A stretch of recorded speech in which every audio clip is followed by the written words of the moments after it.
We are back for another week of Indycar Oval Fixed Racing, this week at the new Atlanta, quote, super speedway, end quote. Here we're going to have about 2 usable lanes around this track, which is now flat out and offers pack-like style racing. In contrast to the old layout, which had 3.5, maybe even 4 usable lanes of worn out asphalt, which would wear your tires. Here, you're going to wear your tires due to excess load and speed through these high banked corners, and it's going to be very, very difficult to pass the leader. Tire management will be key this week, as high temps and high loads will load up your tires and make them explode if you don't take care of them over the long run. When qualifying, exit the pit slowly and safely, and I used 6-1 tools. You might want to add 4 or 5 points of weight jacker just to make the car rotate a little bit better. Coming up to speed, don't do anything special, and on your white flag lap, try not to overexert the tires and take a middle to high line on both ends of the speedway. When you come to turn 3, get as high as you physically can to the wall without touching it. Here, I probably get a little closer than you should. Then turn off to build a good run down the front stretch. You can cut the apron here if you'd like. I don't like to do it coming to the white flag laps. And then get as close as you can to the red and white line in 1 and 2 and 3 and 4, and let the car walk out to the wall on exit without scrubbing speed by holding the line down the straightaway. Watch my line here. Out of 3 and 4, I enter a little higher so I can exit low and cut the apron.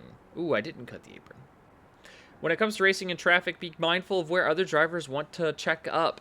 Here, the driver in front checked up in the middle of the corner when the driver we're on board with checked up on corner entry. This caused a rear-end collision, which put the front driver's rear alignment out of whack and caused them to spin on exit. When racing in a pack of cars, it's always nice to just crack the throttle on entry so you can wrap the bottom. Be mindful of cars washing up and into the wall. This will happen especially out of turn 2, which is the tightest of the radius of the corners. Coming out of turn 4, there's extra space because of the dogleg. Finding clean air will be difficult because cars will try to camp the bottom and the line just above the bottom. So it's kind of hard to find where your car should be.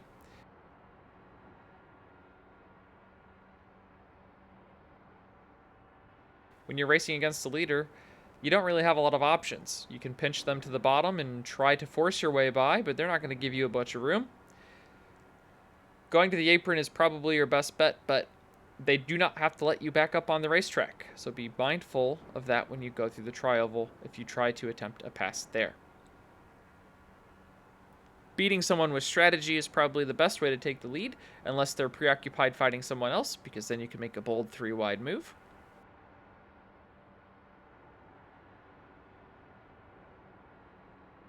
And at the end of your run, when it comes time to pit, you will need to exit the racing surface on the back straightaway onto turn 3.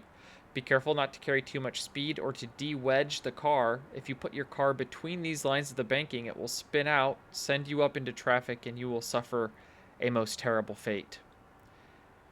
Here you can watch me enter pit road correctly on my second attempt.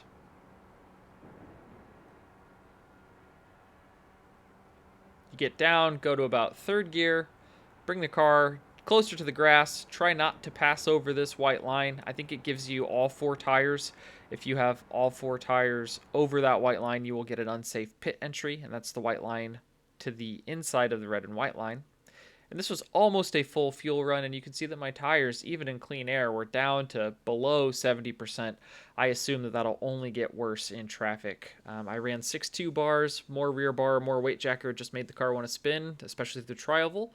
So those are my tips and tricks for this terrible racetrack that they ruined. So let me know if you have any questions in the comments below. And I want to shout out our winner from our last video.